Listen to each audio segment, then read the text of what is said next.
Welcome to the Slop Temple. We pray this video helps. In this video, I will explain how to change a GMC Acadia battery. First, gather your tools, including a 10mm wrench, a battery terminal brush, and a new battery. Always ensure your vehicle is completely off and the parking brake is set. Safety is paramount, so put on your safety glasses and gloves before starting any work. This preparation ensures a smooth and secure battery replacement process. Now, let's disconnect the old battery.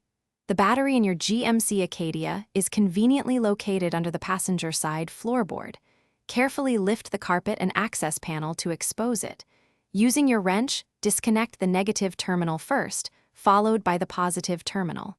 Always remember this order to prevent electrical shorts. Finally, loosen and remove the battery hold-down clamp. With the old battery out, it's time to install the new one. Before placing the new battery, clean the battery tray and the terminal connectors with your battery brush. This ensures good electrical contact. Carefully lower the new battery into the tray, making sure it sits securely. Then, connect the positive terminal first, followed by the negative terminal. Tighten all connections firmly but do not over-tighten. You're almost done. Reinstall and tighten the battery hold-down clamp to keep the new battery secure. Double-check all connections to ensure they are snug. Now, start your vehicle to confirm everything is working correctly.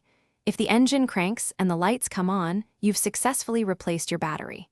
For more great deals and to check out the Echo Dot smart speaker, be sure to look for the link in the description below. Thanks for watching. Thanks for watching.